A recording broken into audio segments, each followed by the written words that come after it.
الحمد لله رب العالمين والصلاة والسلام على رسوله خاتم النبيين وعلى آله الطيبين وأصحابه الطاهرين والمؤمنين والمسلمين كلهم أجمعين. أما بعد، قال الله تعالى في محكمه التنزيل والفرقان الحميد: فأعوذ بالله من الشيطان الرجيم. بسم الله الرحمن الرحيم. ولا يفلح الساحر حيث أتى. صدق الله العظيم. எல்லா புகழும் அல்லாஹு ஜல்ல ஷானுஹு தஆலா ஒருவனுக்கே உரித்தாகுக. நபிகள் பெருமான் முஹம்மதுர் ரசூலுல்லாஹ் ஸல்லல்லாஹு அலைஹி வஸல்லம் அவர்களின் மீதும் அவர்களின் சத்திய வாழ்வை அடியொற்றி வாழ்ந்த சஹாபாக்கள், தாபிஈன்கள், தபஅ தாபிஈன்கள், அக்தாபுகள், அவுலியாக்கள், சுஹதாக்கள், சாலிஹீன்கள், நாதாக்கள், பெரியோர்கள், நல்லோர்கள், இங்கே குழுமி இருக்கிற நம் அனைவர்களின் மீதும் அல்லாஹுவின் அன்பும் அருளும் என்றென்றும் நிறைவாக உண்டாவதாக. அல்லாஹுவின் பேரருளால்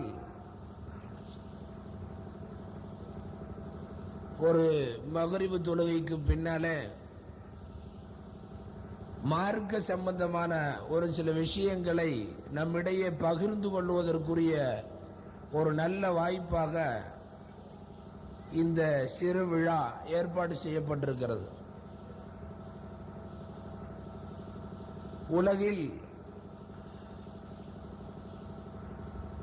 முஸ்லிம்களாக சகோதர உணர்வோடு, சகோதரத்துவ மனப்பான்மையோடு ஒருவருக்கொருவர் மரியாதை செய்து கொள்ளக்கூடிய நல்ல முஸ்லிம்களாக அல்லாஹ் நம்மை எல்லாம் உலவிட்டிருக்கிறான். சகோதரத்துவம் என்பதற்கு உலகத்தில இலக்கணமாக உருவங்களாக திகழ்ந்தவர்கள் சஹாபா பெருமக்கள். அவர்களின் சகோதரத்துவ வாழ்க்கையை அலசி பார்த்தால் தெரியும். நாம் தெரிந்து வைத்திருக்கலாம், அன்சாரிகள் வீட்டை கொடுத்தார்கள், தோட்டத்தை கொடுத்தார்கள், ஏன் இருக்கிற மனைவிகளில் ஒரு மனைவியை கொடுத்தார்கள் என்றெல்லாம் அடுக்கிக் கொண்டே மக்கத்திலே இருந்து சென்ற அருந்தோழர்களான முஸ்லிம்களுக்கு மதீனாவிலே இருக்கின்ற முஸ்லிம்களான அன்சாரிகள் அவர்கள் செய்த உதவிகள் சரித்திரத்திலே அழியாத வரலாறுகளாய் இன்றைக்கும் இடம் பிடித்திருக்கிறது. ஒரு சஹாபி பெருமானார் ஸல்லல்லாஹு அலைஹி வஸல்லம் அவர்கள் போர்க்களத்திலே பிடித்து வரப்பட்ட சில கைதிகளை சில சஹாபாக்களுக்கு ஒப்படைப்பார்கள். நபி ஸல்லல்லாஹு அலைஹி வஸல்லம் அவர்களால் தரப்பட்ட ஒரு காபிரான கைதியை ஒரு முஸ்லிம் வீட்டுக்கு கொண்டு செல்வார். வீட்டிலே கொண்டு போய் அவரை வைத்திருப்பார். பெருமானார் ஸல்லல்லாஹு அலைஹி வஸல்லம் அந்த சஹாபிக்கு சொல்லுவார்கள், வந்திருக்கிற உன்னுடைய வீட்டுக்கு விருந்தாளியாய் நீ எடுத்து செல்லுகிற இந்த கைதியை அவர் காபிராக இருந்தாலும் நடத்துகிற முறையில் அழகோடு நடத்த வேண்டும். நீ உண்ணுகிற உணவையும் அவருக்கு தர வேண்டும். நீ பருகுகிற பானங்கள் அவர்களுக்கும் தரப்பட வேண்டும். கைதி என்று பார்த்து தரம் தாழ்த்தி நடத்திவிட வேண்டாம் என்று சொல்லி நாயகம் அனுப்பி வைப்பார்கள். அவர் சம்பந்தப்பட்ட வீட்டுக்கு செல்லுவார். போய் சில நாட்கள் கைதியாக அந்த வீட்டிலே இருப்பார். பின்னொரு நாளில் அவரே முஸ்லிமாகி ஒரு பெரும் சஹாபியாகி போர்க்களத்திலே தன்னுடைய உயிரை மார்க்கத்திற்காக வேண்டி துறக்கக்கூடிய ஒரு முஜாஹிதாக, புனித போராளியாக ஆனதற்கு பின்னாலே அவர் அறிவிப்பு செய்கிறார், நான் நபி ஸல்லல்லாஹு அலைஹி வஸல்லத்தின் மூலம் ஒரு சஹாபியினுடைய வீட்டுக்கு நான் அனுப்பப்பட்டேன். நபி ஸல்லல்லாஹு அலைஹி வஸல்லம் அவர்களால் அந்த சஹாபிக்கு அறிவுரை கூறப்பட்டது, என்னை அவர் நல்ல முறையிலே நடத்த வேண்டும் என்று. உண்மையில் சொல்லுகிறேன், இரவு நேரங்களில் உணவுக்காக வேண்டி இருக்கிற கொஞ்ச உணவை, அது சிறு கவலமாக இருந்தாலும் தன்னுடைய மனைவி மக்கள் எல்லோரையும் பட்டினியாய் வைத்துவிட்டு முதலில் என்னை சாப்பிட வைப்பார்.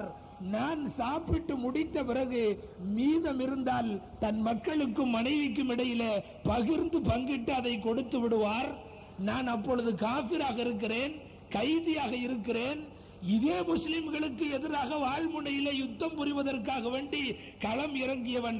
என்னை கூட அவர்கள் நடத்திய விதம் என் நெஞ்சை நெகிழச் செய்தது. சம்பந்தப்பட்ட வீட்டிலிருந்து வெளியே வந்தவுடனேயே நான் பரிசுத்த இஸ்லாத்திலே தன்னை இணைத்துக் கொண்டேன் என்று அந்த சஹாபி அறிவிப்பதை பார்க்கிறோம். காபிர்களாக இருக்கக்கூடிய நபர்களிடத்திலே கூட இவர்கள் பழகிய முறைகள் இப்படி என்று சொன்னால், முஸ்லிம்களிடையே இவர்கள் பழகிய முறை, தங்களுக்குள்ளே இவர்கள் எப்படி நடந்து கொண்டார்கள், திருக்குரான் இவர்கள் நடந்து கொண்ட வாழ்க்கை வழிகளை படம் பிடித்து சொல்லுகிறது. எப்படி இருந்தார்கள்? ருஹமாஉ பைனகும், தங்களுக்கிடையிலே இவர்கள் இரக்க சிந்தனையோடு அருள் கூர்ந்த வாழ்க்கை நடைமுறைகளோடு இவர்கள் வாழ்ந்தார்கள். இவர்களுக்கிடையே பிணக்குகள் இருக்காது. ஒருவர் வாழக்கூடாது என்று மற்றொருவர் விரும்ப மாட்டார். இவர்களின் வாழ்வு அப்படித்தான் இருந்தது. இன்றைய சூழ்நிலையை கொஞ்சம் நாம் எண்ணி பார்க்க கடமைப்பட்டிருக்கிறோம். ஒரு முஸ்லிம் பெரிதொரு முஸ்லிமுக்கு என்னவெல்லாம் நினைக்கிறான், ஏதோ குடும்ப ரீதியான சில தகராறுகளுக்காக, பொருளாதாரத்திலே வணிக ரீதியிலே ஏற்பட்ட தகராறுகளுக்காக, வர்த்தகத்திலே இவர் நம்மோடு மோதி வருகிறார் என்பதற்காக, நமக்கு பின்னாலே இருந்தவர் மேலே வருகிறார் என்பதற்காக, நமக்கு கிடைக்காத பெண் வேறு ஒருவருக்கு கிடைக்கிறாளே என்பதற்காக, நமக்கே திருமணம் ஆகாத போது இன்ன பிற குடும்பங்களில் குமர்கள் கரையேறுகிறதே என்பதற்காக என்ன வேண்டுமானாலும் செய்ய தயார். அதன் உச்சகட்டத்திலே செய்வினையை செய்து வைக்கக்கூடிய ஒரு கோரமான நிகழ்வுகள் எல்லாம் நாட்டு நடப்பிலே, அதுவும் வரக்கூடிய காலங்களிலே பெருகிக் கொண்டு வருவதை பார்க்கிறோம். அல்லாஹ் பாதுகாக்க வேண்டும். மார்க்கத்திலே மன்னிக்க முடியாத குற்றமாக இஸ்லாத்தினுடைய வட்டத்தை விட்டு ஒரு மனிதனை வெளியே அனுப்புவதில் தனி பங்கு வகிப்பது இந்த செய்வினை என்கிற காரியம். ஊரிலே இன்றைக்கு பரவலாய் அது பெருகி வருவதாக ஆங்காங்கே தகவல்கள் கேள்விப்படுகிற போது, உண்மையில் இஸ்லாமியர்கள் நிறைந்து வாழ்கிற இது போன்ற சமுதாய செழிப்புள்ள நகரங்களிலே கூட மார்க்கத்திற்கு சம்பந்தம் இல்லாத, குர்ஆன் ஹதீஸால் சபிக்கப்படுகிற இந்த செய்வினை தொழில் சிலரால் செய்யப்படுகிறது என்று சொன்னால் அது ஊருக்கு ஏற்பட்ட முசீபத் என்றுதான் சொல்ல வேண்டும். 1000 வழிகளில் ஒரு முஸ்லிமோடு பிணக்குகள் இருக்கலாம், கருத்து வேறுபாடு இருக்கலாம், கருத்தொற்றுமை இல்லாமல் போகலாம், வேறுபாடுகள் பல வகை. ஆனால் அதற்காக அவனை அழிக்கக்கூடிய அளவுக்கு, அவனுடைய வாழ்வை சிதைக்கக்கூடிய அளவுக்கு செய்வினை போன்ற கொடூரமான செயல்களில் தங்களை ஈடுபடுத்திக் கொள்ளுகிறார்கள் என்றால் மன்னிக்க முடியாத குற்றம் என்பது மட்டுமல்ல, மனிதர்களுக்கு மத்தியிலே அவர்கள் நடனமாடுவதற்கு கூட தகுதியற்றவர்கள். இவர்களை நடமாட விடுவது கூட தவறு என்றுதான் சொல்ல வேண்டும். ஆரோக்கியமான வழிகளிலே போட்டியிடலாம், அதை மார்க்கம் அனுமதிக்கிறது.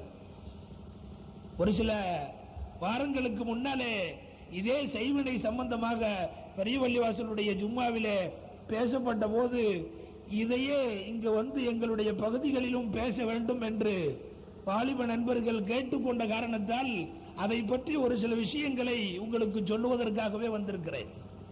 ஒரு மனிதனுடைய வளர்ச்சி பொறுக்க முடியாத போது, ஒரு முஸ்லிம் வளருவதை தாங்க முடியாத போது, அவனை ஆரோக்கியமாக 1000 போட்டிகள் அவனோடு போடலாம். ஆனால் அதற்காக அவனுடைய வாழ்வையை முடிக்கக்கூடிய மோசமான செய்வினை போன்றவைகளை எல்லாம் தவிர்த்துக் கொள்ள வேண்டும். அல்லாஹ் நம்மவர்களை அதிலிருந்து பாதுகாக்க வேண்டும். இஸ்லாத்தினுடைய வட்டத்தை விட்டு ஒரு மனிதனை வெளியே அனுப்புவதில் பெரும் பங்கு வகிப்பது இந்த செய்வினை. கண்டால் சலாம் சொல்ல வேண்டும் என்பது உத்தரவு, கண்டால் முசாஃபகா செய்ய வேண்டும் என்பது உத்தரவு, அவன் நோய் விட்டால் படுத்து விசாரிக்க செல்ல வேண்டும் என்பது உத்தரவு, நோயாளிகளை மினவுவதும் ஜனாசா தொழுவதும் அவனுடைய எல்லா இன்ப துன்ப காரியங்களில் பங்கெடுத்துக் கொள்வதும், இவ்வளவும் முஸ்லிம்களுக்கு மத்தியிலே கடமை என்று இருக்கிற போது, ஒரு முஸ்லிமுடைய வாழ்வை சிதைப்பதற்கு வேறொரு முஸ்லிம் காரணமாக இருக்கக்கூடாது. பொறாமை இருக்கிறதே மனிதனை எங்கெங்கோ கூட்டி செல்லும், எங்கெங்கோ கூட்டி செல்லும். பொறாமை வரலாம், நல்ல பொறாமைகள் ஹதீஸிலே கூட இருக்கிறது. மார்க்க அறிவை நிரம்ப பெற்றிருக்கிற ஒரு ஆலிம் பொறாமைப்படுவதற்கு தகுதியானவர். அதேபோல் அல்லாஹ்வுடைய பாதையிலே செலவழிக்கிற அதிகமான செல்வத்தை பெற்றிருக்கிற ஒரு செல்வந்தன் அவனை பார்த்தும் பொறாமைப்படுவது கூடும். இந்த இரண்டிலே மட்டும் இவர் இந்த அளவு செய்கிறாரே என அவரை பார்த்து வியப்படைந்து அவர்களின் செயல்களிலே பொறாமை கொண்டு நாமும் அவ்வாறு உருவாக வேண்டும் என்று பொறாமைப்படலாம். இதை மார்க்கம் அனுமதிக்கிறது. நாமும் அப்படி வர வேண்டும் என்று ஆசிக்கலாம். ஆனால் இதை விட்டுவிட்டு அவன் வளருகிறானே, அவன் வளராமல் அவன் வீழ வேண்டும், அவனை வீழ்த்தி விட வேண்டும் என்று முடிவு கட்டி முடிச்சுக்கள் ஊதுகின்ற இடங்களுக்கு சென்று செய்வினை முடிச்சுக்களை போட்டுவிட்டு வைத்துவிட்டு தாங்கள் அதை ஒரு பெரிய சாதனையாய் நினைத்துக் கொண்டு காலரை தூக்கி விடுகிறார்களே. அல்லாஹ் திருக்குரானில் சொல்லுவான், செய்வினை செய்கிற மாபாவிகள் செய்து கொண்டே இருக்கட்டும், ஒருபோதும் ஜெயிக்க மாட்டார்கள், ஒருபோதும் வெற்றி பெற மாட்டார்கள். வலா யுஃப்லிஹு ஸாஹிரு ஹைது அத்தா. ஒரு சூனியக்காரன், ஒரு செய்வினை செய்யக்கூடியவன், அவன் எவ்வளவு தூரம் சென்றாலும் அவன் வெற்றி பெறவே மாட்டான். இது மட்டும் சத்தியம். அது மட்டுமல்ல, நிகழ்காலத்தில் ஏற்படுகிற சில சின்ன சின்ன இடையூறுகளுக்காக, சச்சரவுகளுக்காக வேண்டி செய்வினை போன்ற மோசமான காரியங்களுக்கு சென்று விட்டதற்கு பின்னாலே நாம் இப்பொழுது வேண்டுமானாலும் வெற்றி பெறலாம், பின்னாலே நம் சந்ததிகளுக்கு ஒரு மாபெரும் ஆபத்தை உருவாக்கி கொண்டிருக்கிறோம் என்பதுதான் அதற்கு பொருள். செய்வினை அந்த குடும்பத்தை விடப்போவதில்லை, செய்தவன் குடும்பத்தை விடப்போவதில்லை. இவன் இல்லாவிட்டாலும் இவன் குடும்பம், இவன் குடும்பம் இல்லாவிட்டாலும் இவன் சந்ததி, இவன் சந்ததி அல்ல, இவனுடைய வழி தோன்றல்களில் எங்காவது ஒருவருக்கு அது இவன் செய்த செய்வினை பாதிக்காமல் விட செய்யாது. ஆயிரக்கணக்கான குழந்தைகள் கூட பின்னாலே இவன் சந்ததிகளில் ஊனமாக போகலாம். மிக முசீபத்து உள்ள வாழ்க்கையை இவனுடைய குடும்பம் பின்னாலே அனுபவிக்க நேரிடலாம். எல்லாம் இவன் செய்த சந்தர்ப்பவாதத்தில் இவனுடைய புத்தி தடுமாறிய நேரத்தில் இவன் செய்துவிட்ட ஒரு சிறு செய்வினை தான். முடிச்சு ஊதுபவர்களை அல்லாஹ் விரும்புவதே கிடையாது. அடுத்தவன் வாழக்கூடாது என்பதற்காக வேண்டி முடிச்சு ஊதுகின்ற, செய்வினை செய்து வைக்கிற, குழி தோண்டி புதைத்து வைக்கின்ற இந்த மாபாதகர்களை அல்லாஹ் மன்னிப்பதும் கிடையாது. நாம் அறிந்திருக்கலாம், ஷபே பராத், லைலத்துல் கத்ர் போன்ற புனிதம் வாய்ந்த இரவுகளிலே கூட இந்த அரக்கர்களுக்கு மன்னிப்பில்லை என்பதுதான் ஹதீஸ் ஷரீஃபிலே தெரிய வருகிறது. குறிப்பாக இந்த விஷயத்திலே பெண்கள் ஏதாவது ஒரு சில காரியம் கைகூடாத போது எதையாவது செஞ்சு வச்சிடலாம் என்று பேசக்கூடிய ஒரு பாணி அது பெண்களிடத்தில் அதிகம் உண்டு. தவிர்க்கப்பட வேண்டும், அல்லாஹ் பாதுகாக்க வேண்டும். திருக்குர்ஆனுடைய சில வசனங்களையும் பார்க்கிற போது செய்வினை என்பதை செய்பவர்களும் அதிகமாக பெண்கள் தான் என்பதும், அவர்களிடத்தில் இருந்துதான் இதற்கான தாக்கங்கள் அதிகம் என்பதும் பல ஹதீஸ்களில் தெரிய வருவதை பார்க்கிறோம். பெருமானார் ஸல்லல்லாஹு அலைஹி வஸல்லமிலிருந்து தொடங்கி முன்னாலே உள்ள நபிமார்களை எடுத்துக் கொள்ளுங்கள். ஏராளமான நபிமார்களுக்கு அவர்களின் மிக பெரும் விரோதிகள் செய்வினை செய்திருக்கிறார்கள். ஆக செய்வினை என்பது இஸ்லாமிய வரலாற்றை புரட்டுகிற போது மிக பெரும் அல்லாஹ்வின் விரோதிகளால் தான் செய்யப்பட்டிருக்கிறது. அதை இன்றும் செய்து கொண்டிருப்பவர்களும் அல்லாஹ்வின் விரோதிகள் தான். ஊரை விட்டு ஒதுக்கப்பட வேண்டியவர்கள், உலகத்தில் நடமாட விடாமல் நடுத்தருவிலே கொல்லப்பட வேண்டியவர்கள் இந்த மாபாதகத்தை செய்யக்கூடியவர்கள். வளர்கிறான் ஒருவன், அவனுடைய உழைப்பிலே வளர்கிறான். பொறுக்க முடியாவிட்டால் பேசாமல் போய்விட வேண்டும், அல்லது அவனை போன்று வருவதற்கு முயற்சிக்க வேண்டும்.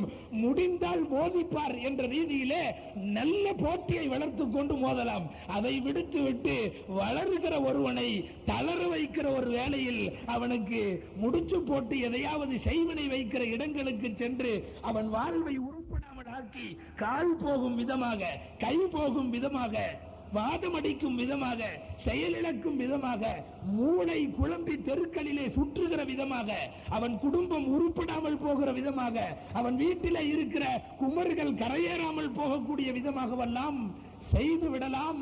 இப்போதைக்கு வேண்டுமானால் அதை சாதனை என்று எண்ணிக்கொள்ளலாம். மார்க்கம் இவனை இஸ்லாம் என்ற வட்டத்தை விட்டு வெளியே சென்று விட்டான், இவன் காபிர். இவனை பொறுத்தவரை மார்க்கத்தினுடைய தீர்ப்பும் கூட இதுதான். திருக்குர்ஆனில் அல்லாஹ் சொல்லுகிறான், சுலைமான் அலைஹிஸ்ஸலாமை செய்வினை செய்தார் என்று ஷைத்தான்கள் ஆங்காங்கே செய்தி பரப்புகிறார்கள்.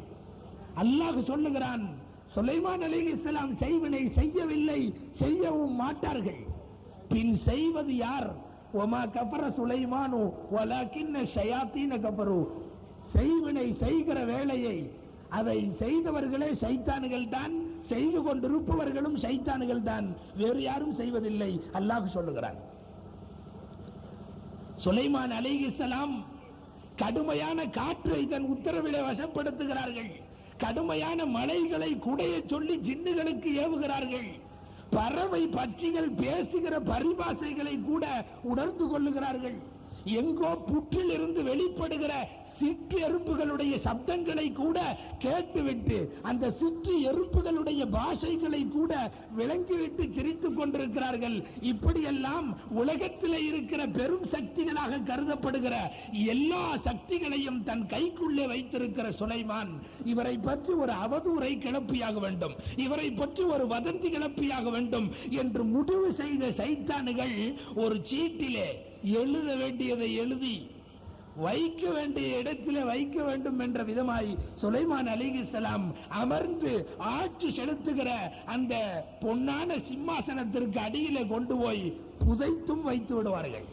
வைத்துவிட்டு சுலைமான் அலைஹிஸ்ஸலாம் மௌத்தானதற்கு பின்னால் அந்த சம்பந்தப்பட்ட இடத்தை தோண்டி இந்த சீட்டை எடுத்து மக்களுக்கு காட்டி, இது காடும் இவர் எப்படி ஆட்சி செய்தார் என்பதை இதோ பாருங்கள்.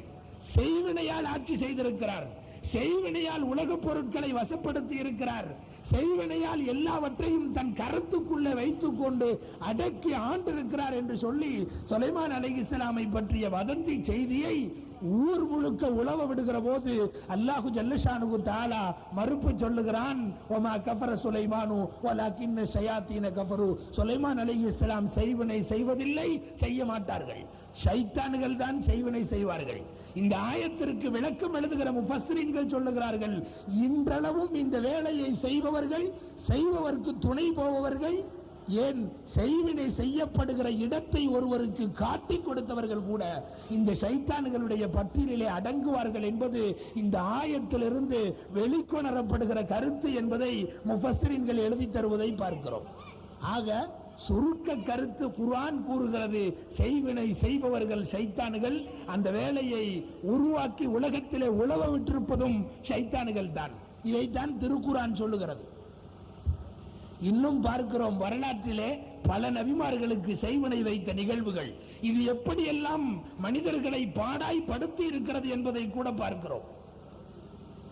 அல்லாஹு ஜல்லஷானுஹு தஆலாவுக்கு மாற்றமாக சைத்தானை புகழ்ந்து சைத்தானுடைய பேரிலே சில மந்திரங்களை பாடி சைத்தானுடைய மனம் குளிரக்கூடிய அவனுடைய செதுக்கினிய சில ஜெபங்களை மந்திரங்களை உச்சரித்து சில சக்திகளை கொண்டு வந்து முடிச்சு போட்டு செய்யப்படக்கூடிய ஒரு செயலுக்கு பெயர் தான் செய்வினை.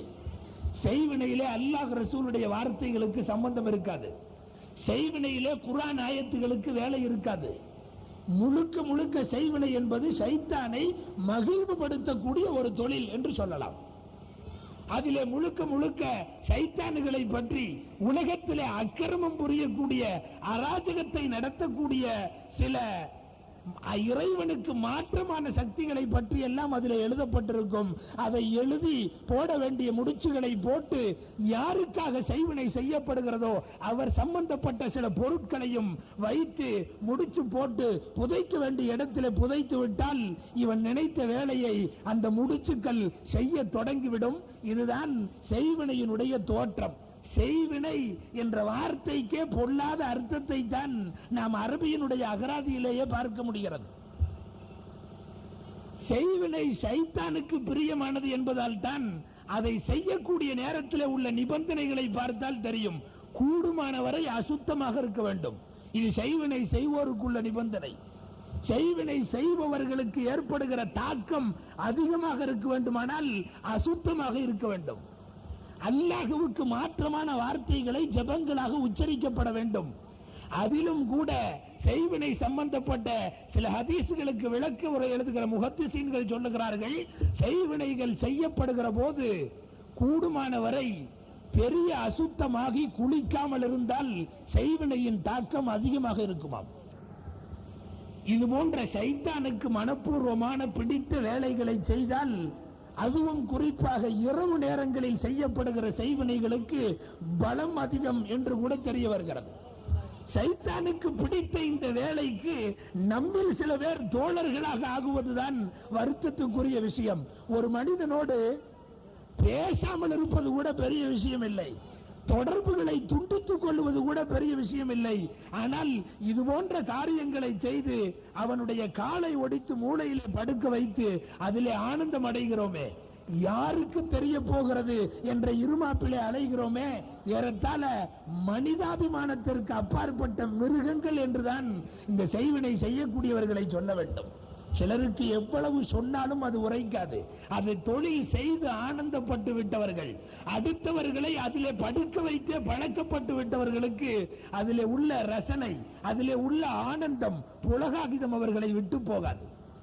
அல்லாஹு ஜல்லஷானு தஆலா இந்த செய்வினையினுடைய தாக்கத்தை எவ்வளவு தூரம் இருக்கிறது என்பதை குர்ஆனினுடைய பல வசனங்களில் விளக்குகிற போது மூசா அலைஹிஸ்ஸலாமுடைய நிகழ்வு ஒன்றை சொல்லுவான்.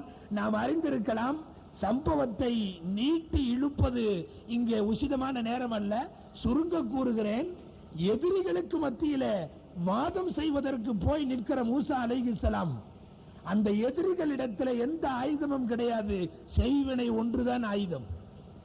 வாளோடு மோதவில்லை, நேரடியாக வந்து ஆள்பலத்தோடு மோதவில்லை. அவர்களுக்கு தெரிந்ததெல்லாம் சில மந்திரங்களும் சில முடிச்சு போடுகிற வித்தைகளும், இதை தவிர வேற எதுவும் தெரியாது. வருவார்கள், மூசா அலைஹிஸ்ஸலாமுக்கு முன்னாலே தங்கள் செய்வினையை காட்டுவார்கள். ஒரு நபியின் உள்ளத்தை கூட இந்த செய்வினை என்பது தாக்க வல்லது என்பது திருக்குர்ஆனிலே தெரிய வருகிறது. அல்லாஹ் சொல்லுகிறான், ஃபௌஜஸ ஃபீ நஃப்ஸிஹி ஹீஃபத்தம் மூசா, ஃபௌஜஸ ஃபீ நஃப்ஸிஹி ஹீஃபத்தம் மூசா. அவர்களெல்லாம் தங்கள் செய்வினையை காட்டி ஒரு பெரும் பாம்பை உருவெடுத்து நிறுத்திய போது மூசா அலைஹிஸ்ஸலாமுக்குள்ளே பயம் ஓட ஆரம்பித்தது. மூசா அலைஹிஸ்ஸலாம் பயத்திலே ஆழ்ந்து விட்டார்கள். நாம் உடனே சொன்னோம், பயப்படாதீர்கள், நீங்களே வெற்றியாளர்கள் என்று நாம் மூசாவுக்கு சொன்னோம் என்று அல்லாஹ் சொல்லுகிறார். ஒரு திடகாத்திரமான, எந்த விஷயங்களிலும் தீர்க்கமாய் யோசித்து முடிவு செய்கிற, சர்வ சாதாரண விஷயங்களுக்கெல்லாம் அஞ்சா நெஞ்சம் உள்ள மூசா அலைஹிஸ்ஸலாம் அவர்களை ஒரு செய்வினையினுடைய தாக்கம் பயத்திலே அவர்களை ஆட வைத்தது என்று சொன்னால், இந்த பொல்லாத செயல் எவ்வளவு தூரம் பாதிப்பை ஏற்படுத்த வல்லது என்பதை நாம் எண்ணி பார்க்க கடமைப்பட்டிருக்கிறோம். செய்வினை இப்படியெல்லாம் வரலாறிலே நிறைய நிகழ்த்தி இருக்கிறது. அதனால் தான் நாயகம் சொல்லுவார்கள், இஸ்லாத்திலே முஸ்லிம்களை அழிக்கக்கூடிய குற்றங்கள் 7 என்று சொல்லி பட்டியலிடுகிற நாயகம், அதிலே முதல் வேளையாக இறைவனுக்கு இணை வைத்தல், ஷிர்க் என்ற வார்த்தையை சொல்லுவார்கள். அஷ்ஷிர்க் என்று சொல்லிவிட்டு அடுத்து சொல்லுகிறார்கள் செய்வினை, இரண்டாவது செய்வினை. கொலை குற்றம் கூட பின்னாலே தான் வருகிறது, கொலை குற்றம் எல்லாம் இதை அடுத்து வருகிறது.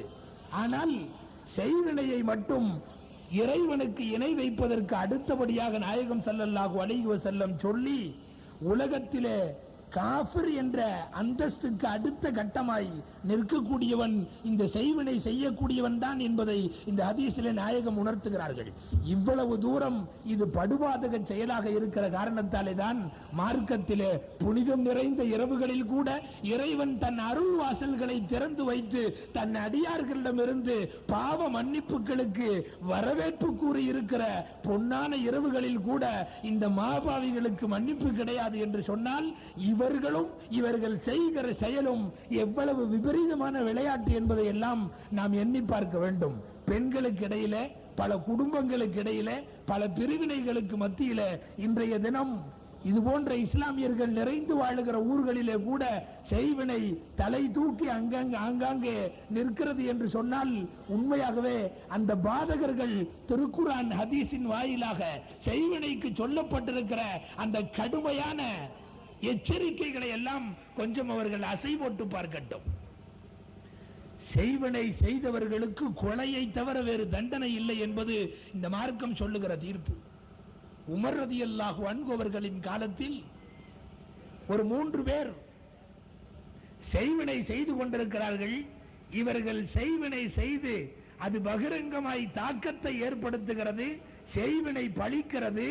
இவர்கள் வைக்கிற செய்வினையின் மூலம் பல பேரின் வாழ்வை இல்லாமலாக்க முடிகிறது, பல பேரின் தவணைக்கு முன்னாலேயே அவர்களை கபருக்குழிக்க அனுப்ப முடிகிறது என்றெல்லாம் விஷயங்கள் பரவ ஆரம்பித்த போது உமர் ரலியல்லாஹு அன்ஹு அவர்கள் சம்பந்தப்பட்ட 3 சூனியக்காரர்களை அழைத்து வந்துவிட்டு மாபெரும் சகாபாக்கள் கூடியிருக்கிற சபையிலே அறிவிப்பு செய்கிறார்கள்.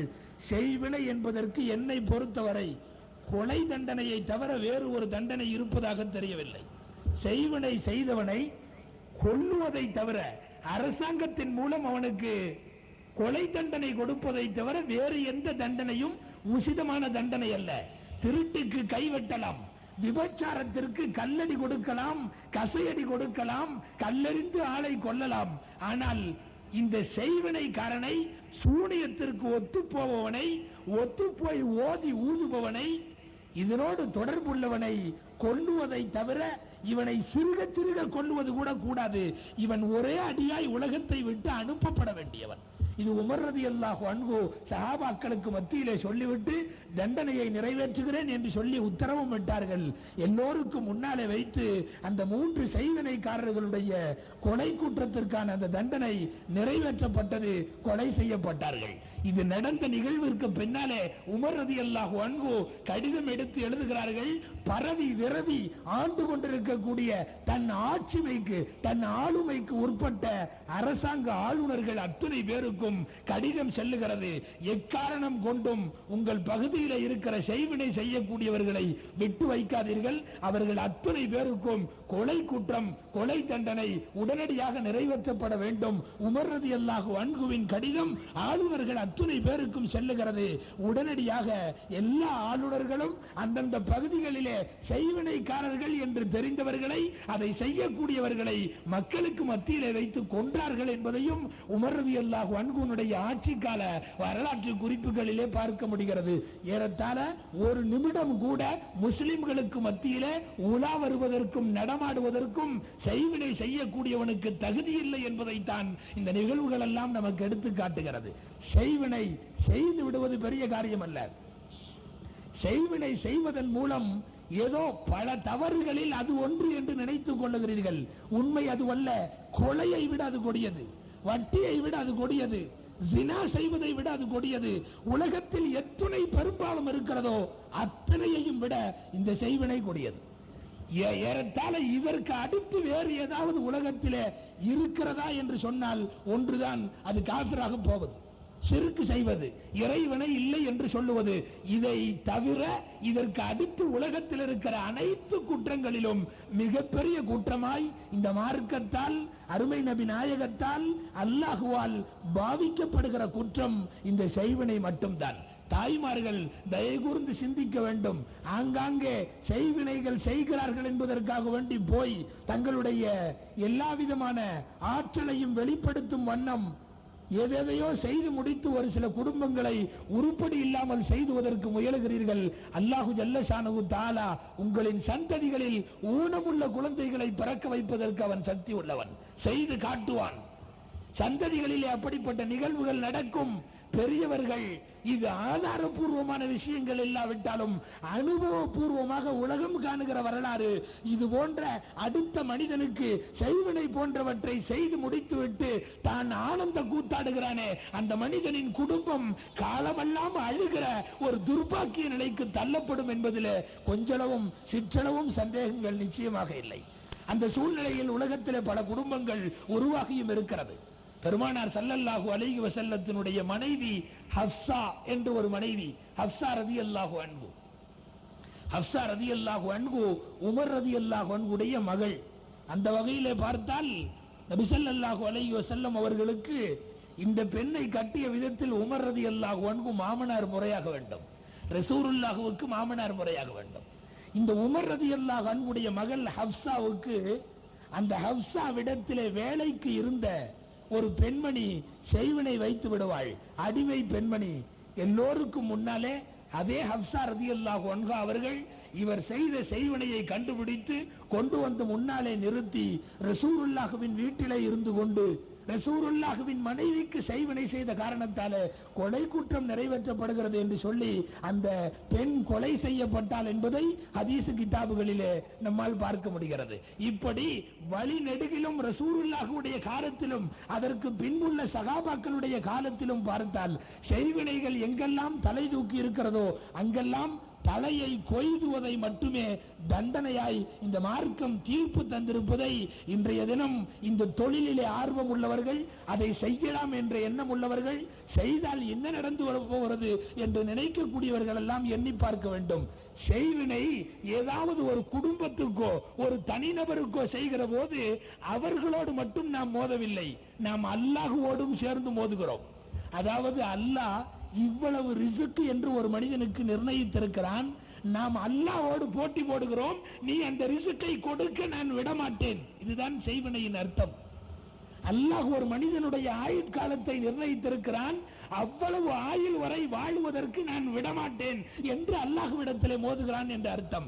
ஏறத்தாழ செய்வினை என்பது செய்வதென்னவோ சூனியக்காரர்களாக இருந்தாலும் இந்த செயலினுடைய மோதல், இதனுடைய தாக்கம், இதனுடைய தொடர்பு எங்கே போகிறது என்றால் அல்லாஹ்வோடு தொடர்பு கொள்ளுகிறது.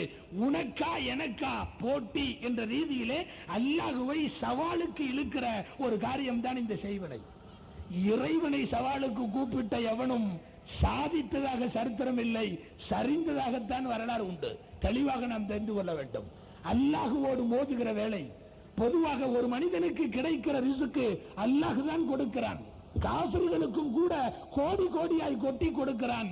அல்லாஹ் கொடுக்கிற ரிஸ்க்குகளை நான் குறுக்கே நின்று தடுப்பேன் என்று சொல்லாமல் சொல்லுகிற ஒரு செயல்தான் செய்வினை. அல்லாஹ் குர்ஆனிலே சொல்லுவான்,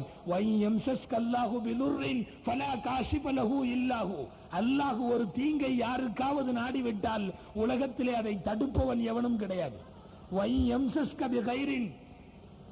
அல்லாஹ் யாருக்காவது ஒரு நலவை நாடிவிட்டான் என்றால் அந்த சிறப்பை தடுக்கக்கூடியவனும் எவனும் கிடையாது. அல்லாஹுவை மீறி ஒரு செயல் நடக்காது, நடக்க கூடாது. இதுதான் ஒரு முஸ்லிமின் நம்பிக்கை. இதற்கு மாற்றமாக இந்த காரியங்களிலே இறங்குகிற போது, அடுத்தவனை வீழ்த்துகிற செய்வினையில இறங்குகிற போது நாம் அல்லாஹ்விடத்திலே இப்படி பேசுகிறோம், இறைவா உன்னால் முடிந்தால் நீ அவனுக்கு ஆயுளை கொடு, நான் அந்த ஆயுளை முன்னாலேயே முடிச்சு போட்டு குறைத்து காட்டுகிறேன். இறைவா உன்னாலே முடிந்தால் அந்த உயிரை காப்பாற்று, நான் அதை கொன்று காட்டுகிறேன் என்பதுதான் இதற்கு அர்த்தம். இறைவனோடு சவால் விடுகிற ஆபத்து மட்டும் யாருக்கும் வேண்டாம். இந்த பழிபாவத்திலே உள்ளவர்கள் மன்னிப்பு கூட கிடையாது, நல்ல நாட்களிலே கூட மன்னிப்பு கிடையாது. அவ்வளவு துர்பாக்கியசாலிகள் இந்த செய்வினைகளை செய்யக்கூடியவர்கள். அடுத்தவனுக்கு வர்ற ஒரு ரிஸ்க் அது நமக்கு கிடைக்கலையேங்கிற ஆதத்துல அதை தடுக்க நினைச்சாவோ குறுக்க நிக்க நினைச்சாவோ இப்ப ஜெயிச்சிடலாம், ஆனால் விரைவில் அல்லாஹ் பிடிப்பான். கதை ஒன்று சொல்லுவார்கள். முதலையை நாம் கேள்விப்பட்டிருக்கலாம். உலகத்திலேயே வாழக்கூடிய பிராணிகளிலேயே தன்னுடைய சாப்பிடுகிற நேரத்தில் மேல் தாடையை தூக்கி சாப்பிடுகிற ஒரே பிராணி முதலைதான். நாம் எல்லோரும் கீழ் தாடையில் தான் சாப்பிடுவோம், கீழ் தாடையால் தான் மெல்லுவோம். உலகத்தில் இருக்கிற எல்லா ஜீவராசிகளும். இந்த முதலைக்கு மட்டும் ஒரு மாற்றம், இது மேலே இருந்து சாப்பிடும், மேல் தாடையை திறந்து சாப்பிடும். பல்லு குத்துகிற அனுபவம் உள்ள பல பெரியவர்களுக்கு தெரிந்திருக்கும் அதனுடைய ஆனந்தம். சில பேருக்கு பல்லு குத்தாமல் இருக்கவே முடியாது. ஏதாவது ஒரு நல்ல சாப்பாடு சாப்பிட்டு விட்டால் சாவகாசமாய் ஒரு இடத்திலே வந்து ஒரு குச்சியையோ கம்பியையோ கையில கிடைக்கிற எதையாவதையோ கரத்தில வைத்துக் கொண்டு குத்தி கொண்டே இருப்பார்கள். மனிதர்களில் பல்லு குத்துகிற செயல் இருப்பது போல இந்த முதலைக்கு பல்லு குத்துகிற ஒரு ஆர்வம் அதிகம். அதில் இருக்கிற சுகத்தை அது அனுபவிப்பதற்கு அதிகம் விரும்பும் இந்த முதலை. ஆழ் கடலிலே போய் பெரிய பெரிய மீன்களை, பெரிய பெரிய ஜந்துக்களை, பிராணிகளை எல்லாம் முழுங்கிவிட்டு அப்படியே பல்லு முழுவதும் இறைச்சிகளாக இருக்கிற சூழ்நிலையில் பல் முழுவதும் இறைச்சியை வைத்துக் கொண்டு பல்லு குத்த வேண்டுமே என்ற ஒரு எண்ணத்திலே கரைக்கு வருமாம் முதலை. கரைக்கு முதலை வருகிற போது அல்லாஹு தாலா உலகத்திலே ரிசுக்குகளை எப்படி எல்லாம் பட்டுவாடா செய்கிறார் என்று பாருங்கள். முதலை தன்னுடைய பல்லிலே மிச்சம் மீதி இருக்கிற இறைச்சிகளை பல்லு குத்தி அதை வெளியேற்றுவதற்கு வருகிறது. அல்லாஹு கொக்குகளை கரையிலே நிறுத்தி வைக்கிறான்.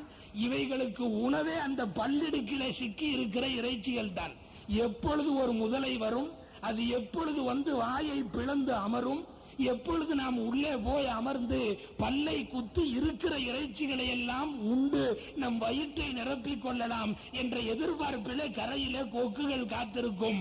முதலை எல்லாவற்றையும் சாப்பிட்டு முடித்துவிட்டு பற்கள் முழுவதும் இறைச்சியோடு கரைக்கு வந்து தன்னுடைய வாயை அகல பிளந்த வண்ணம் வைத்துக் கொள்ளும். பெரும் முதலைகள் இப்படித்தான். கொக்கு போய் வாய்க்கு உள்ளே அமர்ந்து கொள்ளும். அமர்ந்து கொண்டு நமக்கு பல்குத்த குச்சியை போல கொக்கு தன் கூரிய முனையால் மேல் பல் இடுக்குகளிலே இருக்கிற இறைச்சிகளை கொத்தி கொத்தி சுவைத்து சுவைத்து கொக்கு சாப்பிடும்.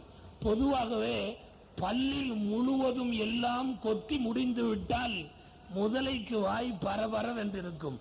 எதையாவது அடுத்து உள்ளே அனுப்ப வேண்டும். தொடர்ந்து அரைக்கிற இயந்திரமாக இருக்கிற முதலைக்கு அடுத்து யாரை அனுப்பலாம் என்ற எண்ணம் அந்த பல்லிடுக்குகளிலே இருக்கிற இறைச்சி தீர தீர அந்த எண்ணம் வந்து கொண்டே இருக்கும்.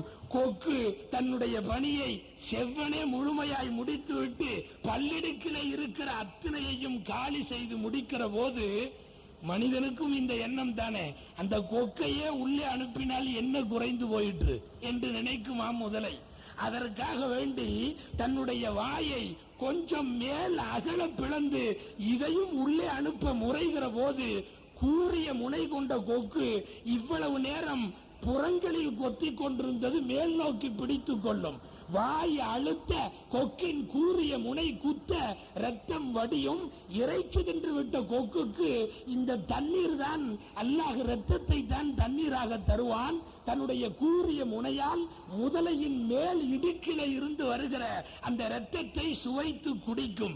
இதை எழுதுகின்ற பெரியவர்கள் நிகழ்ச்சியையும் சொல்லிவிட்டு சொல்லுகிறார்கள், அல்லாஹ் உனக்கு எல்லா ரிசுக்கும் வழங்கி இருக்கிற போது உபகாரம் செய்ய வந்தவனை கூட உள்ளே அனுப்பலாம் என்று நினைத்தால் இப்பொழுது கொக்கினுடைய அந்த முனைக்கு சிக்கிக் கொண்டு தவிக்கும். கடைசி வரை அது தப்ப முடியாது. முதலையின் எந்த பாகத்திலே தாக்கினாலும் தப்பிவிடும். அந்த மேல் இடுக்கிலே தாக்கிவிட்டால் தாங்க முடியாது. கடைசி வரை ரத்தம் வடிந்து அங்கேயே சாகும்.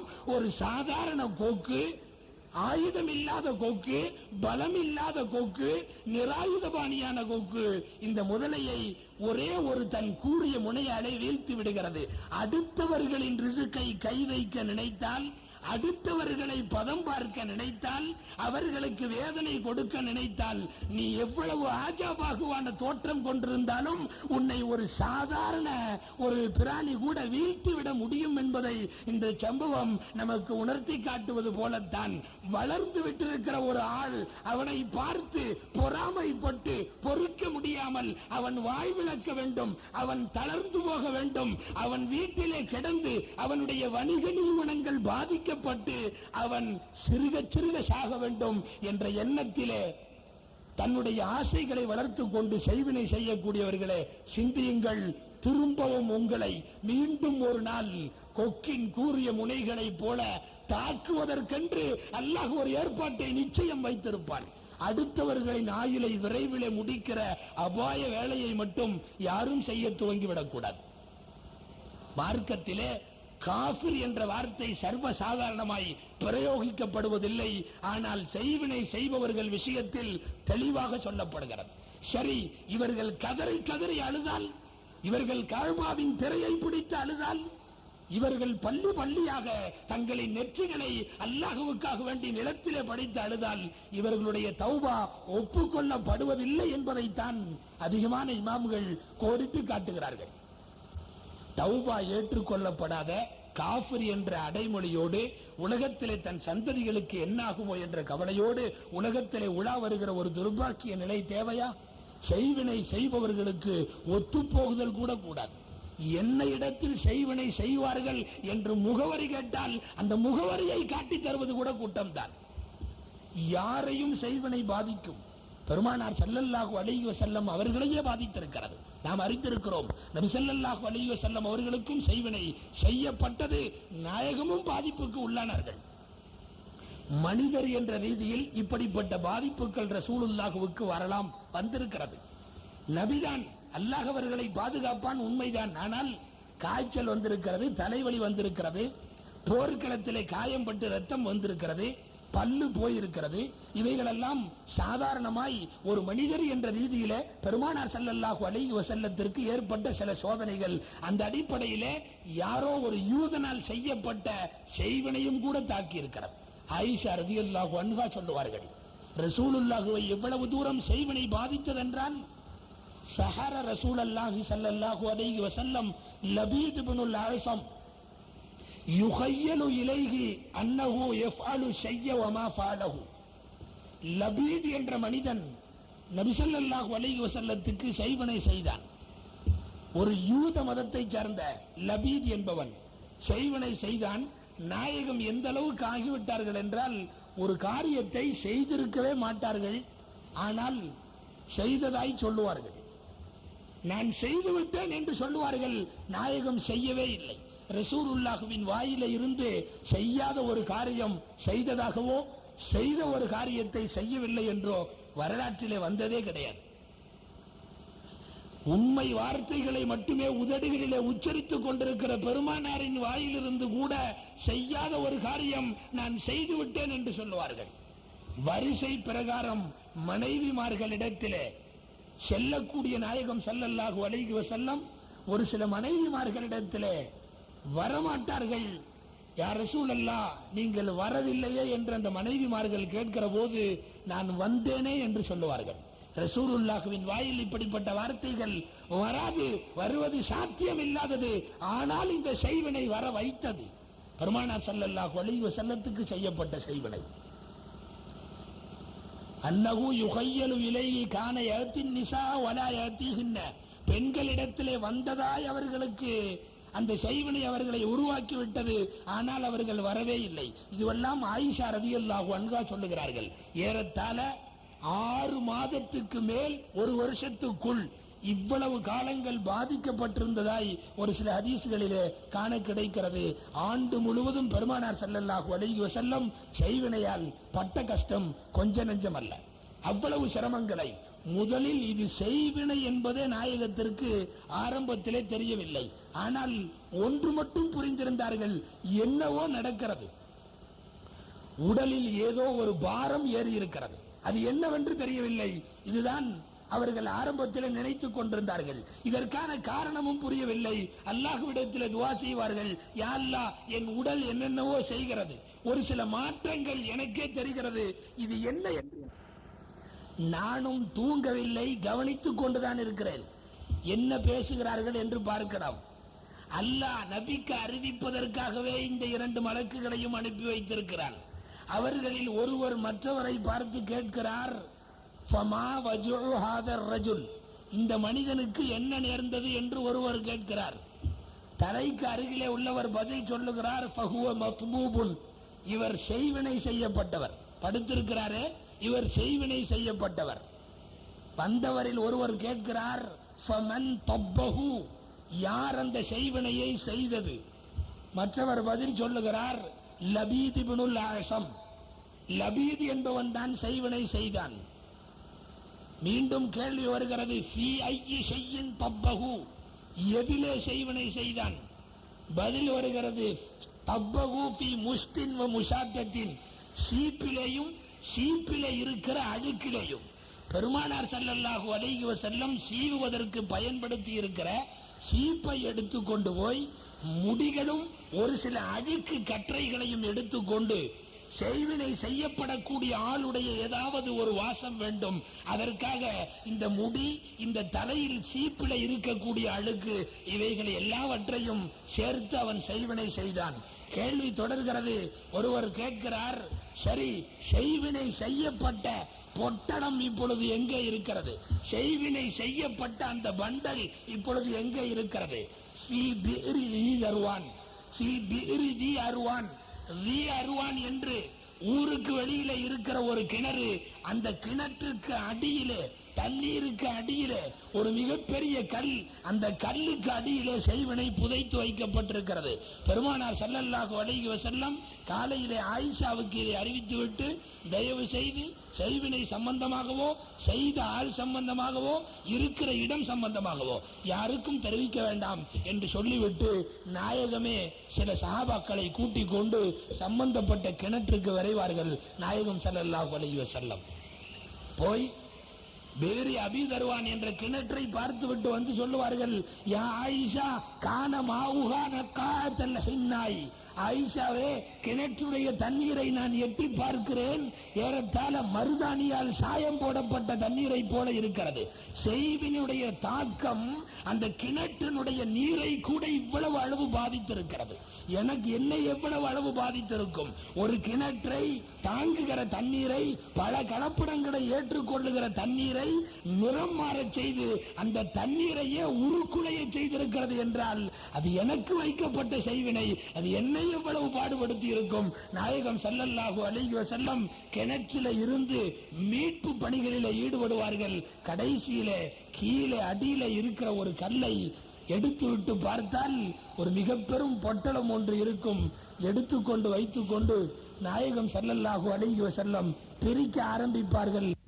இந்த நேரத்தில் தான் அந்த 2 சூறாக்களும் இறங்குகிறது. உலகத்தில் இருக்கிற செய்வினை மட்டுமல்ல, 1000 நோய்களை குணப்படுத்துகிற ஆற்றல் அந்த 2 சூறாக்களுக்கு உண்டு. குறிப்பாக குல் அஊது பிரப்பில் ஃபலக் என்ற சூறாவுக்கு உண்டு.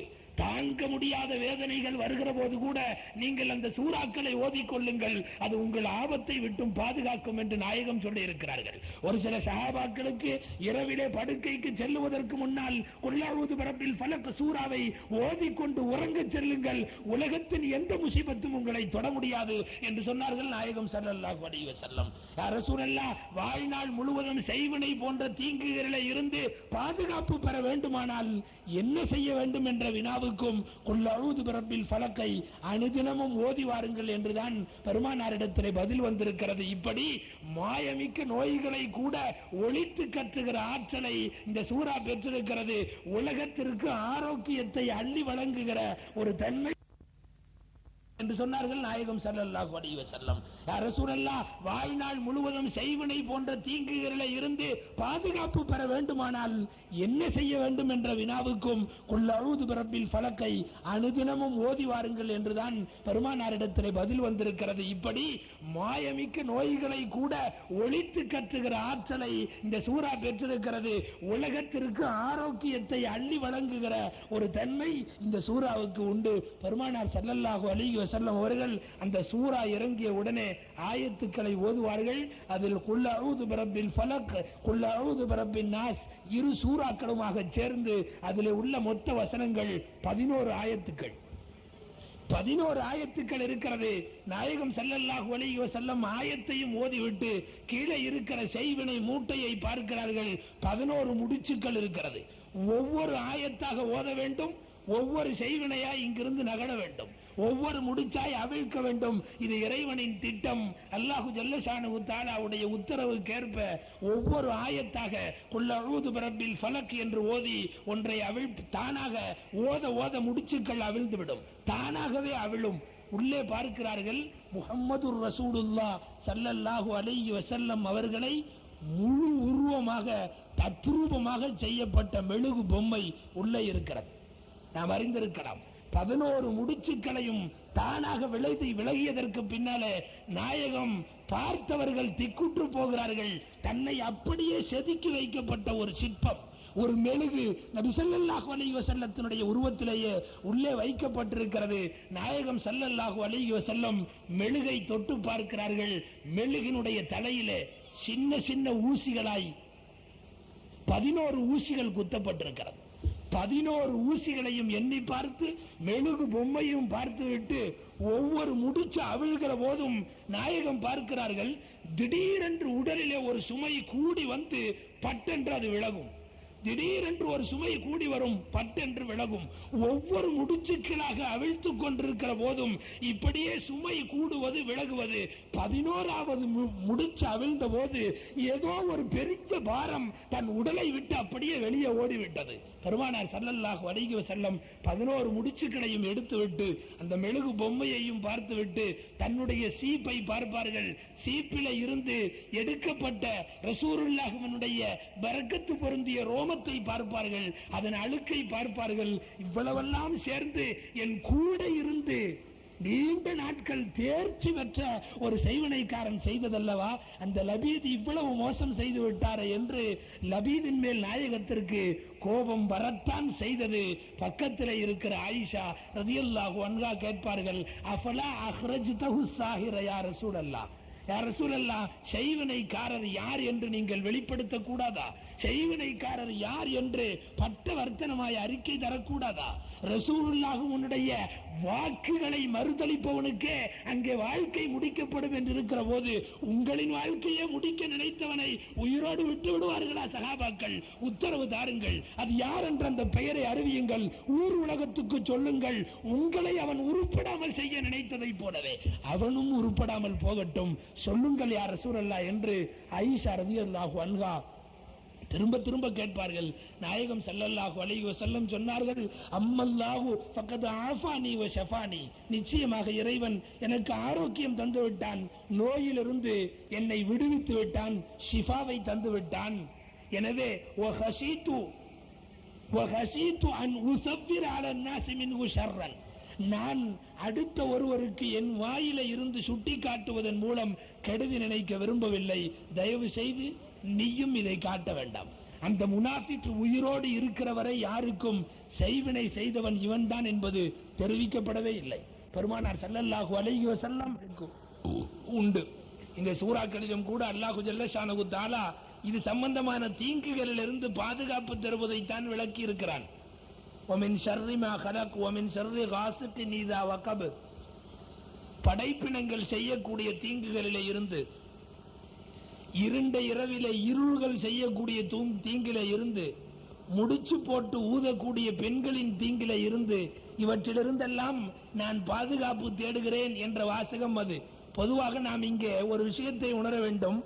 நம்முடைய வார்த்தையால் அல்லாஹ்விடத்திலே எனக்கு அப்படி பாதுகாப்பு இப்படி பாதுகாப்பு என்றெல்லாம் அடுக்கிக் கொண்டே போவதை விட எல்லாவற்றுக்கும் சேர்ந்து பாதுகாப்புக்கு இது என்று அவனே சொல்லிக் கொடுத்த வார்த்தை இது. அதை ஓதி கேட்கிற போதுதான் அல்லாஹ்விடத்திலே கொஞ்சம் பலமும் அதிகமாக இருக்கும், அந்த துஆக்கள் கபூலும் ஆகும் என்பதை நாம் நன்கு உணர கடமைப்பட்டிருக்கிறோம். அல்லாஹு ஜல்ல ஷானஹு தஆலாவிடத்திலே மோசமான ஒரு காரியமாக இருக்கிற இந்த செய்வினை நபிகள் நாயகத்தின் வாழ்வை, மூசா அலைஹிஸ்ஸலாமுடைய உள்ளத்தை, இதற்கு முன்னாலே பல நபிமார்களுடைய வாழ்வுகளை எல்லாம் பாதித்திருக்கிற வரலாற்று நிகழ்ச்சிகள் இஸ்லாமிய சரித்திரங்களின் வழிநெடுகிலும் காணப்படுகிறது. அதனால் உலகத்திலே மார்க்கத்தின் விரோதிகள் என்று யாரெல்லாம் கணிக்கப்படுகிறார்களோ அவர்களின் காரியம்தான் செய்வினை. கேள்விப்படுகிறோம், இதே இந்த தீன் செழிப்பு நிறைந்த இந்த நகரத்தினுடைய பெண்கள் கூட அருகிலே உள்ள ரங்கமலைக்கு போகிறார்கள் என்று கேள்விப்படுகிற போது உண்மையாகவே மனம் புண்பட வேண்டியது இருக்கிறது. ஒரு குடும்பத்தை கெடுப்பதற்காக வேண்டி அடுத்த மதத்தை சேர்ந்த பூசாரிகளை நாடி, அடுத்த மதத்திலே இருக்கிற தீங்கான காரியங்களை செய்கின்ற முடிச்சு போடுகிற சில பெண்களை நாடி போய் அங்கே மண்டியிட்டு அமர்ந்து இந்த காரியங்களை செய்வதா? சஹாபாக்கள் கூடியிருக்கிற ஒரு மஜ்லிஸுக்கு ஒரு காலமெல்லாம் செய்வினை செய்துவிட்ட ஒரு பெண்மணி வந்து எல்லா சஹாபாக்களுக்கு முன்னாலே கேட்பாள், நான் இவ்வளவு காலம் செய்வினை செய்து கொண்டிருந்தேன், எனக்கு மன்னிப்பு உண்டா? உண்டு என்று எந்த சஹாபியும் வாய் திறக்கவில்லை, பேசாமல் இருந்தார்கள், திரும்பி கூட பார்க்கவில்லை. மார்க்கத்திலே செய்வினை செய்யக்கூடிய குற்றவாளிகள் இவ்வளவு தூரம் வெறுத்து ஒதுக்கப்படுவதற்குத்தான் மார்க்கத்திலே பணிக்கப்பட்டிருக்கிறார்கள் என்பதை நாம் உணர்வதற்கு கடமைப்பட்டிருக்கிறோம். செய்வினையை செய்துவிட்டு பின்னாலே இருக்கிற நம்முடைய வருங்காலத்திற்கு நாமே பாதிப்பை ஏற்படுத்தி விடக்கூடாது. நபி ஸல்லல்லாஹு அலைஹி வஸல்லமுடைய காலத்திலும் சரி, அதற்கு பின்புள்ள காலத்திலும் சரி, கொலையை தவிர வேறு தண்டனை இந்த செய்வினைக்கு கிடையவே கிடையாது என்பதைத்தான் இவைகளெல்லாம் காட்டுகிறது. எனவே வருமுன் காப்போம் என்ற விதத்தில் அந்த செய்வினைகள், குறிப்பாக தொழில் ரீதியாக உள்ளவர்கள், வியாபார நிறுவனங்களை நடத்தக்கூடியவர்கள், அல்லது தன்னுடைய சொந்த பந்தங்களிலோ தூரங்களிலோ தொலைவுகளிலோ இருக்கக்கூடிய யாராவது தங்களுக்கு வைக்கலாம் என்று தெரிந்திருந்தால் இப்பொழுதிருந்தே குல் அஊது பிரப்பில் ஃபலக்கை ஒவ்வொரு நாளும் அனுதினமும் ஓதுவதற்கு தொடங்குங்கள். இரவு படுக்கைக்கு செல்லுகிற போது, குறிப்பாக தொழுகைகளுக்கு பின்னால் ஒரு முறையேனும் இந்த சூறாக்களை ஓதுகிற போது, இந்த சூரா மாய ஆற்றல் கொண்டது. 1000 முடிச்சுகள் போட்டாலும் தடுக்கிற ஆற்றல் இந்த ஒரு குல் அஊது பிரப்பில் ஃபலக் சூராவுக்கு உண்டு என்பதை பல அறிவிப்புகளிலே பார்க்கிறோம். ஆயிஷா ரலியல்லாஹு அன்ஹா இதன் உச்சகட்டமாய் நமக்கு அறிவிப்பு செய்கிறார்கள். நபி ஸல்லல்லாஹு அலைஹி வஸல்லம் மரணப்படுக்கையிலே இருந்த நேரம், நபி ஸல்லல்லாஹு அலைஹி வஸல்லம் அவர்கள் மரணமாகுவதற்கு ஒரு சில மணித்துளிகள் தான் இருக்கிறது. மௌத்தினுடைய கடைசி வினாடி துளிகளை கொஞ்சம் கொஞ்சமாய் அனுபவித்துக் கொண்டிருக்கிற நாயகம், தனக்கு ஏற்பட்ட கஷ்டத்தாலே அவர்கள் என்னுடைய மடியிலே படுத்திருக்கிறார்கள். எதையாவது ஓத வேண்டும் என்று எனக்கு தூண்டியது. நாயகமே என்னிடத்திலே குல் அஊது பிரப்பில் ஃபலக்கை ஓதச் சொன்னார்கள். ரசூலுல்லாஹ்வின் உயிர் இன்னும் கொஞ்ச நேரத்திலே பிரிய போகிறது. நான் குல் அஊது பிரப்பில் ஃபலக் என்ற சூறாவை முழுக்க ஓதி நாயகத்தினுடைய கையை பிடித்தேன். ஃபனஃபஸ்து ஃபீ யதிஹி, நாயகத்தினுடைய கையை பிடித்து இந்த ஓதப்பட்ட சூறாவை ஓதி முடித்த பிறகு நான் கையிலே ஊதினேன். நாயகம் அந்த கையை அப்படியே வாங்கி தலையில இருந்து தன் உடல் முழுவதும் தேய்த்தார்கள். அதற்கு பிறகு ரூஹு பிரிந்தது. பெருமானார் ஸல்லல்லாஹு அலைஹி வஸல்லம் வாழ்க்கையிலே அனுபவித்த கஷ்டத்திலும் வாழ்ந்து முடிய போகிற போது ஏற்பட்டிருக்கிற ஒரு சில உடல் உபாதைகளுக்கு கூட இந்த சூறாவை பயன்படுத்தி தன் உடலை தேய்த்திருக்கிறார்கள் என்றால், மகத்துவமும் மதிப்பும் வாய்ந்த இந்த சூறாவை நாம் அதனுடைய மதிப்பை உணர்ந்து ஓதுவதற்கு கடமைப்பட்டிருக்கிறோம். இந்த சூறாக்கள் தான் இது போன்ற தொழில்களிலே, தீய காரியங்களிலே இருந்து பாதுகாப்பு பெற யாரெல்லாம் நினைத்தார்களோ அவர்களெல்லாம் இதைத்தான் ஓதினார்கள். கஅப் இப்னு அஹ்பார் ரலியல்லாஹு அன்ஹு, சுருங்க கூறுகிறேன், கஅப் இப்னு அஹ்பார் என்கிற சஹாபி, அவர் கழுதையாக மாற வேண்டும் என்று செய்வினை வைக்கப்பட்டது. செய்வினைகள் பலவிதம். கழுதையாக உருமாற்றம் செய்யும்படி, செய்வினையால் உருமாற்றமும் முடியும் இருக்கிறது, செய்ய முடியும். உருமாற்றம் செய்வதற்கான செய்வினைகள், இது உச்சகட்டமான நிலைகள். அதை கூட கஅப் இப்னு அஹ்பார் ரலியல்லாஹு அன்ஹு அவர்களுக்கு செய்யப்பட்டது. கழுதையாக அவர் மாற வேண்டும் என்று செய்யப்பட்டது. கஅப் இப்னு அஹ்பார் ரலியல்லாஹு அன்ஹு இந்த சூறாக்களை ஓதக்கூடிய வழக்கம் உள்ளவர்கள். பொதுவாகவே நோய் நொடிகள் அண்டாமல் இருக்க எந்த துஆக்களை எல்லாம் அருமை நாயகம் கற்றுத் தந்தார்களோ அந்த அனைத்து துஆக்களையும் ஓதுகிற பழக்கமுடைய கஅப் இப்னு அஹ்பார் ஓதிக்கொண்டே இருந்தார்கள். கழுதியாக வல்ல, அவர்களுடைய சுண்டு விரல் நகத்தை கூட ஒன்றும் செய்ய முடியவில்லை. அவர்களை பாதுகாத்தது இந்த குல் அஊது பிரப்பில் ஃபலக், குல் அஊது பிரப்பின் நாஸ். அதே கஅப் இப்னு அஹ்பார் சொல்லுகிறார்கள், லௌலா கலிமாத்துன் அகூலுஹுன்ன லஜஅலத்னியல் யஹூது ஹிமாரா.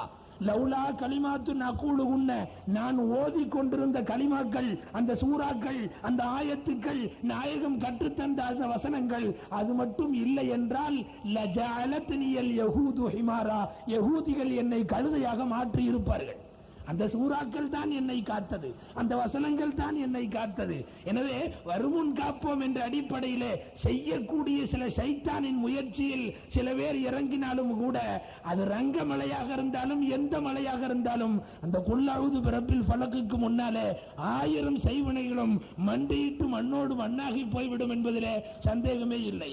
செய்வினையை கூட மார்க்கம் எவ்வளவு தூரம் வெறுக்கிறது என்றால், செய்வினை வைக்கப்பட்டிருக்கிற ஒரு நபர், அவருக்கு செய்வினையை இப்பொழுது எடுக்க வேண்டும். எடுப்பதற்கு 2 வழிகள் பயன்படுத்தலாம். ஒன்று, மீண்டும் ஒரு செய்வினையை செய்து அதை எடுக்கலாம். மீண்டும் ஒரு செய்வினையை செய்து ஏற்கனவே வைக்கப்பட்ட செய்வினையை நீக்கலாம். இது ஒரு வழி. இன்னொரு வழி, அல்லாஹ் ரசூல் சொல்லி தந்திருக்கிற இது போன்ற நோய்களிலே இருந்து விடுவிக்கக்கூடிய சில ஆயத்துக்களை, வசனங்களை ஓதி ஊதியும் எடுக்கலாம். 2 வழிகளும் இருக்கிற போது உலமாக்கள் எழுதி தருகிறார்கள், முந்திய வழி நல்லதல்ல. முந்திய வழி, ஒரு வைக்கப்பட்ட சிகரை கூட திரும்ப எடுப்பதற்கு கூட செய்வினையை பயன்படுத்துவது நல்லதல்ல. திரும்ப எடுக்கிற ஒரு நல்ல காரியம், அதற்கு கூட செய்வினையை கூடுமானவரை பயன்படுத்தாமல் இருக்க வேண்டும். காரணம், செய்வினை அது வைப்பதற்கு செய்தாலும் எடுப்பதற்கு செய்தாலும் அதிலே கண்டிப்பாய் அல்லாஹ்வுக்கு மாற்றமான வாக்கியங்கள் இடம்பெறும். அல்லாஹ்வுக்கு மாற்றமான வாக்கியங்கள் இடம்பெறாமல் ஒரு செய்வினையை செய்ய முடியாது. உலகத்திலே அது எந்த செய்வினையாக இருந்தாலும், செய்வினையிலே என்ன ஓதுகிறார்கள், என்ன ஜபிக்கிறார்கள், என்ன மந்திரங்கள் ஓதி முடிச்சிடப்படுகிறது என்று தெரியாதவர்கள் போய் அமர்கிறார்கள். ஒன்றை தெரிந்து கொள்ளுங்கள், உலகத்தில் இருக்கிற எந்த செய்வினையாக இருந்தாலும் அல்லாஹ்வுக்கு மாற்றமாய் ஒரு சில வார்த்தைகள் அதிலே சொல்லப்படும். சொல்லப்பட்டால் அது பலிக்கும். எனவே செய்யக்கூடிய செய்வினை அது சிறிய அளவில் இருந்தாலும் சரி, ஒன்றுமில்லை, ஒரு மாசத்திற்கு இவனுக்கு வியாபாரம் நடக்கக்கூடாது என்று செய்தாலும் கூட அல்லாஹ்வுக்கு மாற்றமாய் அங்கு ஏதாவது இருந்துதான் ஆக வேண்டும். அல்லாஹ்வுக்கு மாற்றமாய் சைத்தானுக்கு சந்தோஷம் ஏற்படுத்தக்கூடிய தொழில் என்ற காரணத்தாலே தான் இந்த செய்வினையை பொறுத்தவரை செய்யக்கூடியவர்களை பார்க்கலாம். மாற்று மதத்தை சார்ந்த இத்தொழிலில் ஈடுபட்டிருக்கிறவர்களை பார்க்கலாம், வெறுமனே அமர்ந்திருப்பார்கள். காரணம், ஆடை அணியாமல் இருப்பதுதான் சைத்தானுக்கு பிரியம். வெறுமனே அமர்ந்திருப்பார்கள். சில பல இடங்களில் நிர்வாணங்களாக கூட அமர்ந்திருப்பார்கள். நரபலி கொடுப்பார்கள். நரபலிக்கு முடியாவிட்டால் குறைந்தபட்சம் ஆடு மாட்டையாவது பலி கொடுத்து இரத்தத்தை முன்னாலே ஊற்றுவார்கள். இதுவெல்லாம் அந்த செய்வினைக்கு வலு சேர்க்கிற, உறுதியை கூட்டி தருகின்ற, அதிகமான சக்தியை தருகிற செயல்கள். கூடுமானவரை குளிக்காமல் அப்படியே அசுத்தத்தோடு அமர்ந்திருப்பார்கள். இதுவெல்லாம் செய்துதான் ஒரு செய்வினை செய்யப்பட வேண்டியது இருக்கிறது என்ற காரணத்தாலே செய்வினை வைக்கப்பட்ட ஒரு நபருக்கு அதை எடுப்பதற்கு கூட ஆயத்துக்களால், ஹதீசுகளால், மார்க்கம் காட்டி தந்திருக்கிற வாக்கியங்களாலே அதை ஓதி ஊதியே எடுக்க முற்பட வேண்டுமே ஒழிய மீண்டும் ஒரு முடிச்சிடுகிற வேலையை செய்யக்கூடாது என்பதைத்தான் உலமாக்கள் வலியுறுத்தி தருகிறார்கள். திரும்ப எடுப்பதற்கு கூட பயன்படுத்த முடியாத அளவு அது ஒரு நஜீஸ் என்று இந்த மார்க்கம் பார்க்கிறது என்றால் அதை செய்யக்கூடியவர்கள் பெரிய மனிதர்களாகவே உழவக்கூடியவர்கள். அவர்கள் எல்லாம் நினைக்க வேண்டும், அல்லாஹ்வுக்கு முன்னாலே எந்த சூழ்நிலையிலும் தப்ப முடியாது.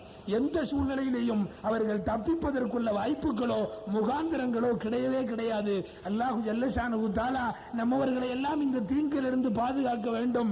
1400 வருஷங்களாக நம்முடைய வரலாறு என்பது முஸ்லிம் சகோதரர்களுக்கு மத்தியில ஒருவனுக்கொருவன் துரோகம் இழைத்துக் கொள்ளக்கூடியவனாக, ஒருவருக்கொருவன் கழுத்தறுக்கக்கூடியவனாக, ஒருவருக்கொருவன் குழி நோண்டி புதைக்கக்கூடியவனாக இருந்திருந்தால் இந்த மார்க்கம் இப்படி வலுப்பெற்றிருக்காது. தங்களுடைய உடல் பொருள் உடைமைகள் அனைத்தையும் அடுத்த ஊரில் இருந்து வந்த முஸ்லிம்களுக்கு தாரை வார்த்து கொடுத்த சஹாபாக்களினுடைய சரித்திர நிகழ்வுகளை எல்லாம் கேள்விப்பட்டும் கூட அக்கம் பக்கத்து வீடுகளில் நம்மோடு நெருங்கி பழகிய சொந்தங்களில் உறவுகளில் போய் முடிச்சு ஊதி அவர்களின் வாழ்க்கையை இல்லாமலாக்க முனைகிறோமே, இது சாத்தியமா? உயிர் போக வைப்பது மட்டுமல்ல, கால் போக வைத்து அவனை படுக்கையிலே வீழ்த்துகிறோமே, இதுவெல்லாம் நியாயமாகுமா? அல்லாஹ் ரசூலுக்கு எந்த வகையிலாவது பொருந்துமா? ரோட்டிலே முள் கிடந்தால் யாரை குத்துகிறது என்று பார்க்காமல் ரோட்டிலே கிடக்கிற கற்களையும் முட்களையும் பாதைகளிலே இருந்தாலும் அது அடுத்தவர்களுடைய பாதங்களை பதம் பார்க்குவதற்கு முன்னால் நீங்கள் எடுத்து அப்புறப்படுத்தி போடுங்கள். இது ஈமான் உள்ளவனுக்கு அடையாளம். இது அருமை நாயகம் அகில உலகத்திற்கு விட்டு சென்ற வாக்கியம். ஒரு முள் கூட அடுத்த முஸ்லிமின் காலிலே தைப்பதை ஒரு முஸ்லிம் விரும்பக்கூடாது என்று சொன்னால் அவன் வாழ்வையே முடித்து விடுவதை விரும்புகிறார்களே. இதயம் இல்லாதவர்கள், இதயம் இருந்தும் ஈரம் இல்லாதவர்கள், இரக்கம் இல்லாதவர்கள், அரக்கர்கள் என்றெல்லாம் எத்துணை வார்த்தைகள் சொல்லி அது மிக அல்ல என்பதைத்தான் இந்த செய்வினை பற்றிய குர்ஆன் ஹதீஸ் வசனங்கள் நமக்கு காட்டித் தருகிறது. அல்லாஹ் ஜல்ல ஷானஹு தஆலா செய்யக்கூடியவர்களுக்கும் செய்கிற தொழிலுக்கு ஒத்துழைக்கக்கூடியவர்களுக்கும் அதற்கு முகவரி காட்டக்கூடியவர்களுக்கும் அல்லாஹ் நல்ல ஹிதாயத்தை தர வேண்டும். அவர்களெல்லாம் அந்த பாதைகளில் இருந்து திரும்ப வேண்டும். ஆரோக்கியமாக உங்களுக்கு எதிரி என்று இருந்தால் போட்டி போடுங்கள். 1000 வழி இருக்கிறது. அந்த போட்டிகள் எல்லாம் வரவேற்கத்தக்கதுதான். அதை விட்டுவிட்டு அவனுடைய வியாபார நிறுவனத்தை பாதிப்பதற்கு இதை தவிர வேறு வழி இல்லை என்று இந்த வழியை தேர்ந்தெடுப்பது இவனுடைய ஆக வடிகட்டிய முட்டாள்தனம் என்பதை தவிர வேறு வார்த்தைகள் சொல்ல தெரியவில்லை. அல்லாஹு ஜல்ல ஷானஹு தஆலா இது போன்ற வெளியிலே சொல்லுவதற்கே கேவலமான நாசகரமான வேலைகளில் இருந்து இந்த சமுதாயத்தை அல்லாஹ் பாதுகாப்பானாக. இதை செய்யக்கூடியவர்களுக்கு ஹிதாயத்தை நல்குவானாக.